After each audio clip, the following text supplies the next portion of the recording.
Hello, everyone. My name is Dr. Yonit Arthur. I'm an audiologist and coach. You're on the Steady Coach. Today is part 2 of a 2-part video on how to recover from chronic visual symptoms that are medically unexplained. The way that I will often refer to this kind of symptom on my channel is as neural circuit visual symptoms. In other words, visual symptoms that are being caused by an error in how your brain processes sense information and how it processes and uses information about threat. If you're new to my channel or that whole concept is new to you or you need a review, I would strongly suggest pausing the video here and watching the video I'm linking to in the video description. That's an introductory video on visual symptoms, as well as on visual snow and photophobia or light sensitivity.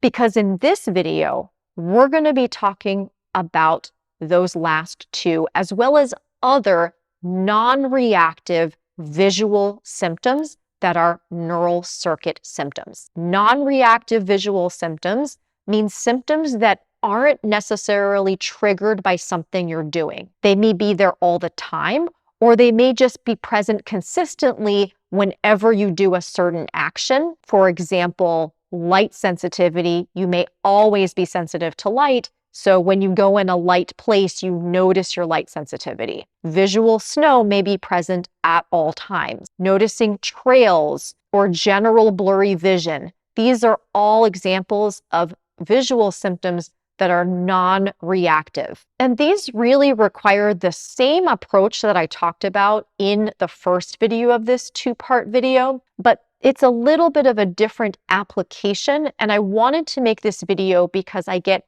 so many questions about visual symptoms. They are so disruptive, especially nowadays when all of us need to use screens to exist in society. And I thought you could use a little more guidance on exactly how to apply the various techniques of recovery to your specific symptoms. Now, as I said in the first video, visual symptoms are an example of a classic neural circuit problem in the sense that what's ultimately causing the symptoms to become chronic is a cycle of fear and threat response in the brain, coupled with your own avoidance of triggers and symptoms and stress in your life that's causing your brain to be more sensitive than it should be to various triggers and symptoms. So the solution to non-reactive symptoms is ultimately the same as it is for reactive sensations, which I talked about in the last video. We need to reduce the fear response and the threat detection.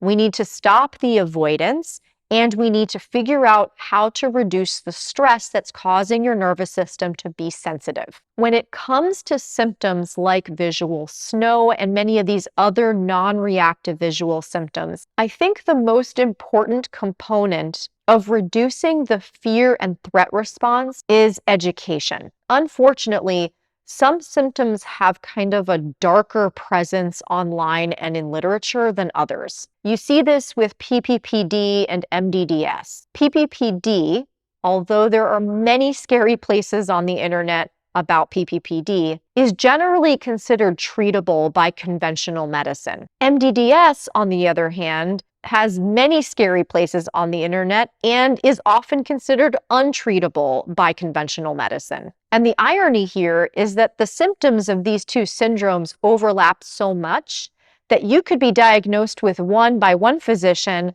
and a different one by a different physician. So the scariness of the information you're exposed to depends more on the particular diagnosis you get than the specific symptoms you have. Some of these visual symptoms we're discussing today, unfortunately, have many dark corners of the internet with lots of desperate, scared people who think they have brain damage and can never get better. This is also made worse by the fact that many physicians don't understand how to work with these symptoms, either saying things like, it's all in your head, it's just anxiety, get over it, or saying really scary things like, yeah, you're gonna have this for the rest of your life, just get used to it. And you end up with a fog of constant fear around these symptoms, especially if you're particularly educated and motivated to get rid of your symptoms, which of course many of you are. So the very first and probably most important step for all of you who have these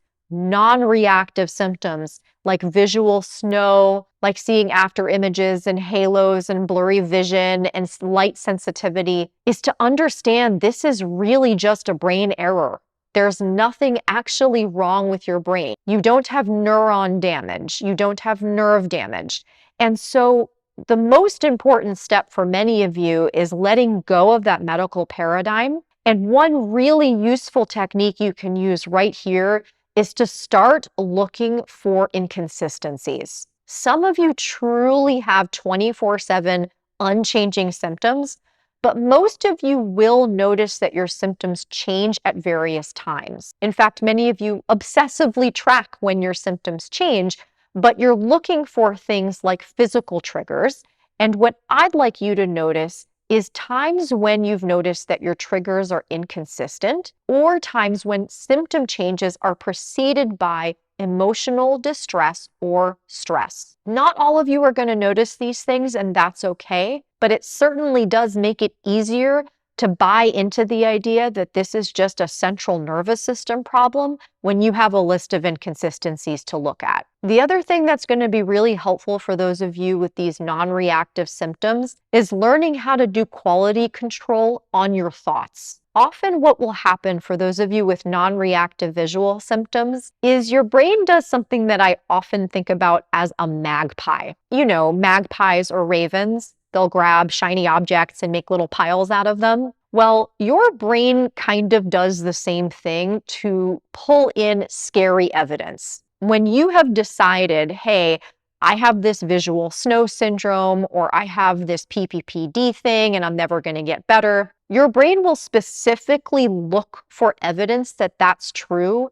and collect it all into a big shiny pile for you. But then when you do quality control on the actual logic that your raven or your magpie is using to try to convince you that this pile of shiny objects means what it says it means, you'll find it's not quite using normal logic. When you're dealing with one of these symptoms, your thoughts are going to center around the uncertainty. What if I never get better? What if there's damage in my brain that they're not finding? What if this is just something I was born with and I can't ever be cured? And so much of getting better from a neural circuit symptom like this is knowing what to do with those doubts and that uncertainty as you move forward. I would highly suggest you watch the video that I'm going to include in the video description below on health anxiety, because I walk you through a few techniques you can use to help build up your tolerance of this uncertainty and doubt. That's going to be super helpful for those of you with these particular symptoms. Just like I talked about in the previous video about visual symptoms, there are techniques that are specific to symptoms and techniques that are not specific to symptoms. For the techniques that are specific to symptoms, you're going to use them exactly the same way that you would for these triggered symptoms. You're going to notice yourself reacting to your symptoms, and when you do, you're going to practice reacting differently. Now, you may ask yourself, okay, but they have an easier time because they have triggers, so they know when to practice this. When am I supposed to practice non-reactance to visual snow when I have it all the time? For symptoms that are occurring all the time, you actually have lots of flexibility because you can either practice these techniques when you notice ups and downs in your symptoms, if you have them, or at times of your choosing. Maybe you pick 2 different times in the day that would fit well with your schedule, where you just settle in and you practice noticing your sensations and allowing them to be there, noticing fear, frustration, any other reactions you're having to your symptoms, and allowing them to be there again from that observer position where you are bigger than your reactions and you can let them be there. Again, this is essentially somatic tracking. You might also find, even though your symptoms may not be triggered by specific things, that you are avoiding certain things related to your symptoms. And my suggestion is,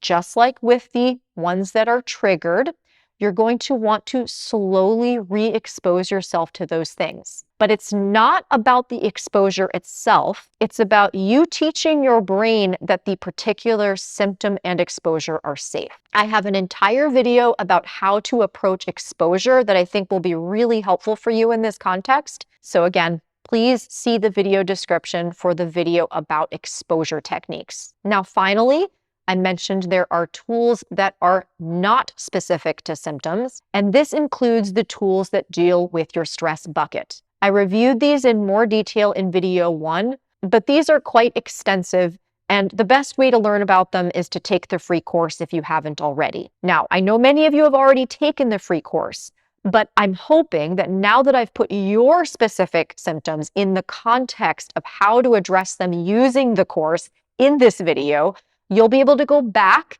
and do some of the later steps in particular so that you can work on your stress bucket. And if you want to know more about how to use that in specific relationship to visual symptoms, you can go back to video 1 because I talked about that in the latter part of the video. Okay, final message to those of you with these non-reactive symptoms. I know it is particularly difficult for you to take my words on faith because there is such a large community of very scared, very distressed individuals online who are dealing with these symptoms. But I want you to rest assured that people recover from your symptoms all the time. The reason you're not seeing success stories about this is twofold. First of all, there is so much fear about it online that people frequently are being scared into having constant symptoms. And to understand more about what stops people from recovering, which is super important in this context, I have another video in the video description, lots of references in this video, called What Stops People from Recovering. Please watch that. It describes many of these communities that are dealing with these visual symptoms, especially visual snow, in great detail. So again, I don't mention visual snow specifically in that video, but it applies very much to people who are in some of these communities. The second reason is that many of the people I've interviewed actually do have these symptoms, just not as a primary symptom. They have dizziness, rocking, bobbing, swaying, etc. And that particular symptom that they have is so distressing that they care less, believe it or not, about their visual snow or vision trails or halos or light sensitivity. Many of the people I've worked with have those symptoms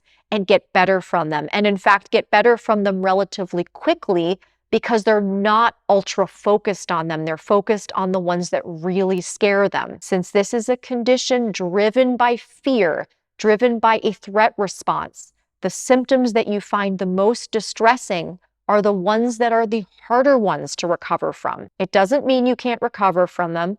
It just means that if one of these non-reactive visual symptoms is your primary one, it's the one that you're most afraid of, it's going to be the one your brain potentially holds onto the longest out of all the symptoms you have. You can recover from the symptoms that you're having, even these non-reactive visual ones. There's nothing different about you or the nature of your symptoms. They're just the way that your nervous system is doing neural circuit syndrome. I do have some success stories where people had visual symptoms as their primary symptoms, and I will also include those in the video description. But I also look forward to interviewing any of you who recover and want to share your story of recovery from visual symptoms. So now your next step, go back and take the course, review some of the other videos, start putting things into action the way we talked about today. Questions or comments, drop them below. You can also like, share, subscribe to my channel. These things really help me reach more people.